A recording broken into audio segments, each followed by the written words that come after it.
Hi everyone, so I hope you can hear me and see me. It's time for another barn vlog. It's late Thursday, it's approximately 20 minutes till 6 p.m. and I'm gonna ride Picken and then hopefully in the arena. We're gonna go down there to check if we can get in. So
I've been mucking out for a while, as you can see.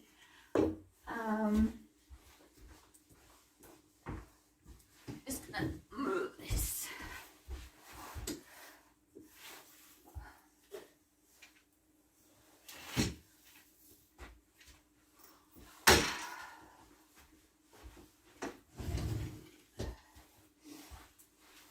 I kind of wanted to talk a little bit while I was mucking out, but I had company.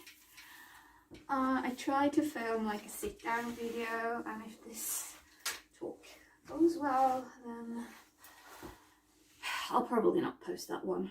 I wanted to talk about like, you guys know, if you follow me, that I have a chronic illness, and I'm very happy with how it's been working out so far. I feel like my capacity for activity is increasing, and haven't had as much pain and fatigue as I've had before, so I'm very happy about that. The problem with my chronic illness is that if I I can't really do any exercise to get my pulse up and like work out or anything, because when I try that I get worse and worsening symptoms, and yeah, I can get like bedridden for a week from like 20 minutes of working out. So we don't want that. But I've also been trying to lose weight now for 2 years-ish, and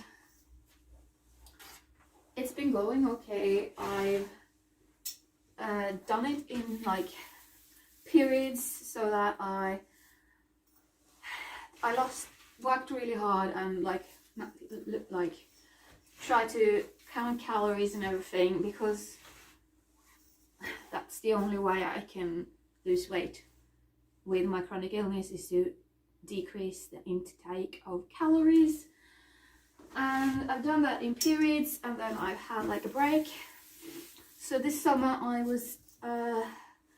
only had 7 kilos left to lose, to get to my like normal weight range. And then when the autumn started up and it got colder and there was like an increase in activity because I started having picking for 4 days a week, I started eating more because like decreasing your energy intake, which is the only way to lose weight, is not very doesn't work very well with illness where you already have very little energy, and when you start doing more stuff or like more activities, then your energy levels dip really quickly and to a very much greater extent than normal people. So I started eating more and I gained 4 kilos, which is depressing. Not depressing, but it makes me feel frustrated and down, and I was trying to start up again, simply just minding what I eat, not eating any junk. I tried to do that again after New Year's, and it worked for 2 whole days, and then I ate something that I shouldn't have eaten, and it's just, I'll just keep at it because I think I need to stop eating junk first, and then when I've managed that and don't have so many cravings, I can start minding the calories again, because like I have to eat so few calories a day if I want to lose any weight, so that it's like I have an app that where I count calories, and it sends me warnings. It tells me to eat few calories, but then it also sends me warnings saying that this is bad for your health if you do it for an extended period of time. So you know,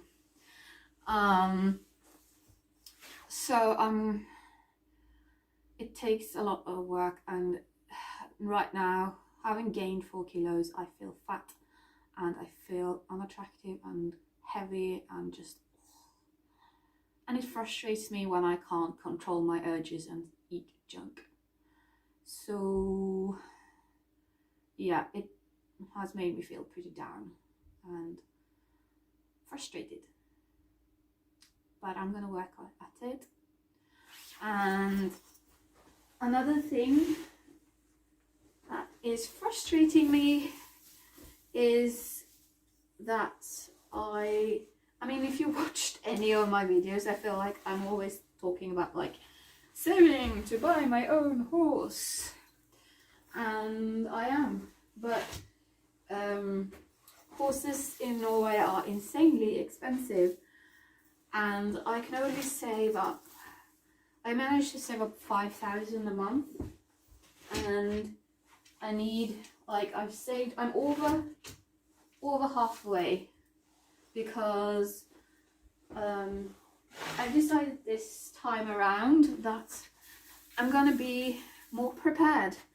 So I want to have a buffer, so that I can have on an account for emergencies, and then I want to have a sum where I can use when I buy my horse for stuff such as a saddle and saddle fitting and the vet check and hiring a horse box to collect the horse, and also if I am going to have the horse here, it's a buy-in fee that's pretty high as well to have a stable. So that is like another thing there. So I have all that money, and then I have saved 10,000 out of the 100 that I'm gonna have to buy my own horse, because like I said, horses in Norway are too expensive, and even if I could get one in Norway, which I hope, but like you never know, it's not likely. Like then it will be expensive, but like more likely it's that I will find something in either Denmark or in Sweden, and then I'll have to pay a 25% import tax. So like say I find a horse there that costs 75,000, it will be approximately 90,000 Norwegian kroner by the time I have it in Norway because of the import tax. So that is why it is so expensive. Like in Norway you can't even get a riding horse for under 150,000, so you know it's cheaper, but it's still expensive. And I feel like it takes a long time because I'm paying for pricking, and I'm paying for like the treatments, and I'm paying for other things, so I can only save 5,000, and it's gonna take until I think it's like May of 2023 until I have the 100, which is a long time, and I just want it to be now. I want to have the money now, or like by summer.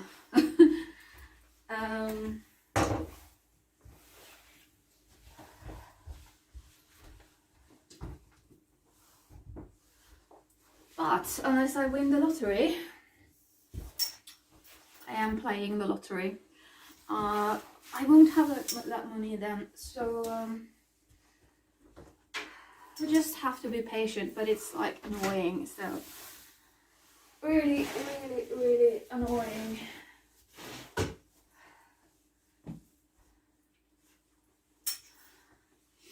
So I might actually stop doing like tackles and try to save more money. Sorry, I'm just like trying to do something while I'm talking to you guys. So hopefully if I'm good at not buying any junk and eating it, I'll save money, and not buying saddle pads will be a start as well. So hopefully I could save like a couple of thousand more a month if I'm lucky. We'll see.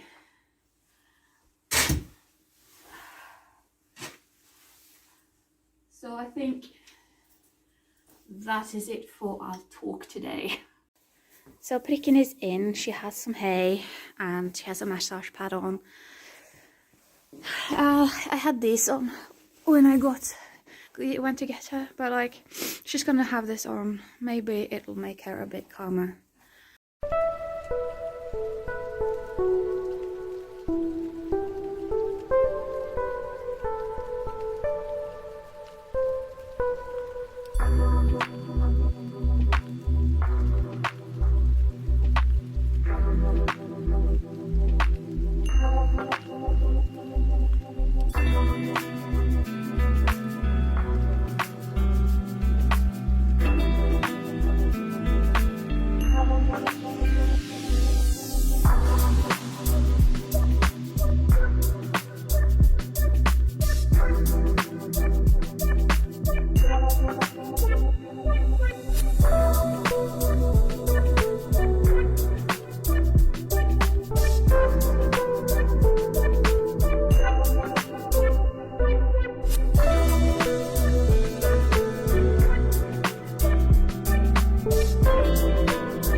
So when I get down to the arena, I always walk her around the arena and do a little stop here and there just to make sure that she's calm before I get on.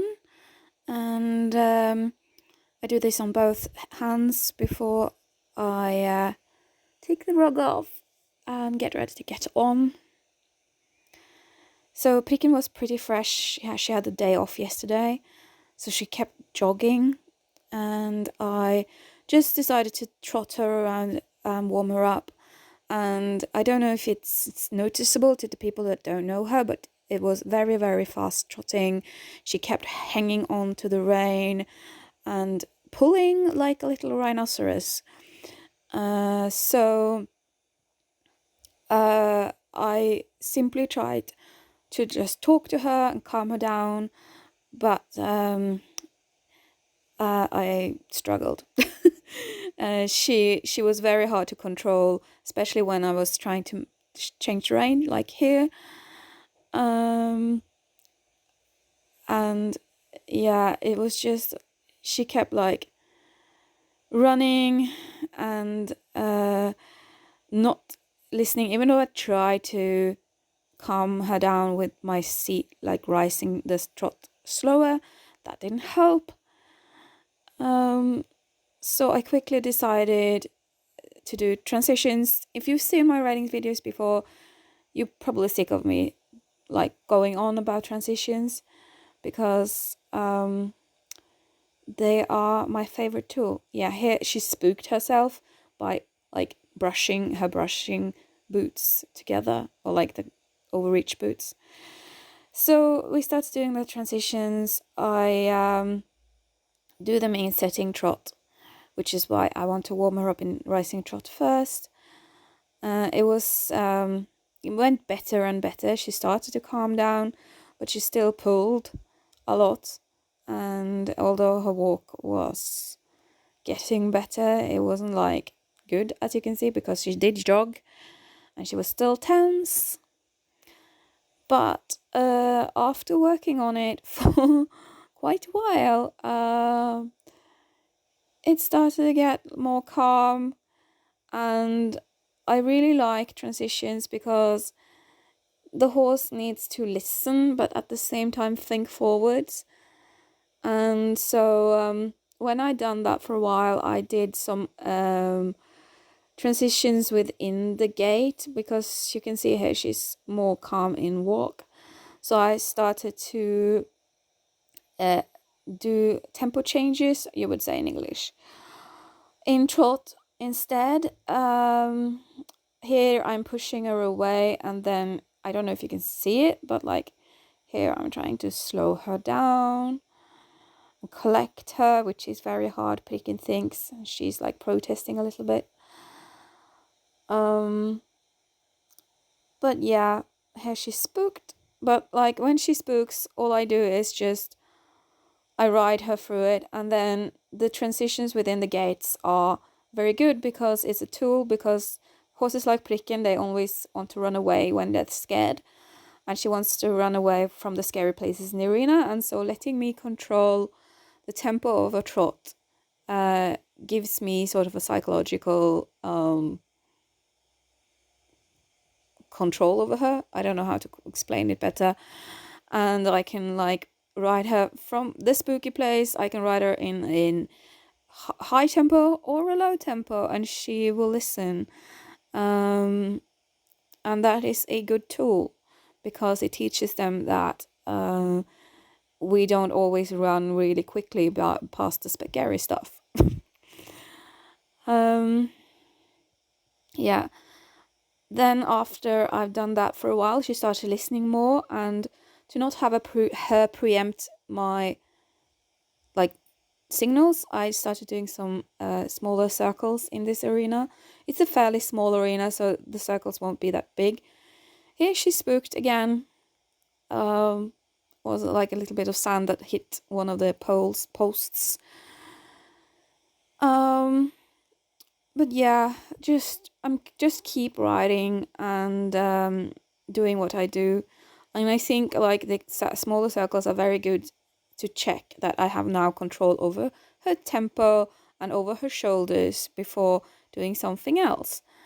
And they help really a lot with when I need to change terrain in here, because it is such a small arena. And I think that you could see that was a much better change terrain than the previous one. There is something negative, is that there is a hard spot in the middle of the arena, and I don't want to ride her over there, so I can't really make this circles as small as I want them. After I'd done that, I decided to do some canter transitions. She'd calmed down a bit, so I figured it was time, and we did right canter first, because that's the most difficult one, and she does really well now. I mean, there's still sometimes there's a misunderstanding, and sometimes she does the wrong canter and gets tense, but overall it's pretty good. Here she broke the canter in the same place as previously, which I didn't want.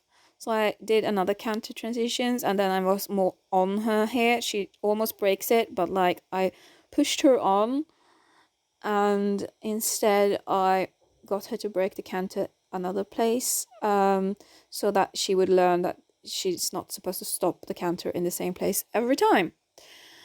So then we did a canter left, but by this time she started pulling again, and so I just did one canter left transition, and then I decided to call it quits with canter just to keep her under control.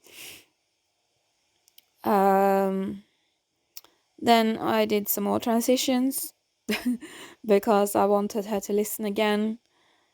She had become a little bit strong, and she did them so well. It's such a difference from when I started doing transitions with her, when she would stop on her, her nose almost, and just fall into the walk and just stop the walk almost. So because she was so good, I was thinking maybe I can do some walk, trot to halt transitions, which has not worked before because she has become really frustrated with me. But you can see, she was so good. It was amazing. And I always sort of question myself as a rider and my own abilities. But having Pricken and riding her and seeing her do things like this, like a correct halt, it sort of tells me that I can actually teach a horse to do this. And it gives me confidence enough for the future that I think I could have a horse that I need to teach these things, because I've been managed to teach Pricken how to do these things correctly, even if it's taken a lot of time. And I'm so proud of her, and I'm proud of myself as well for our accomplishments.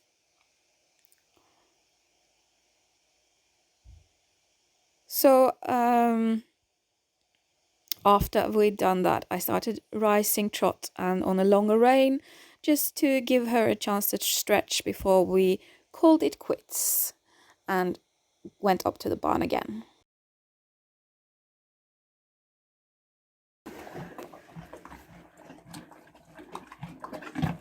What are you doing?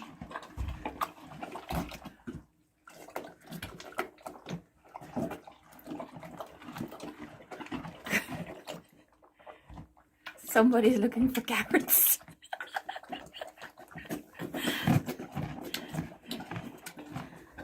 Yummy. So Pricken and I, look at that green nose, are saying bye for now.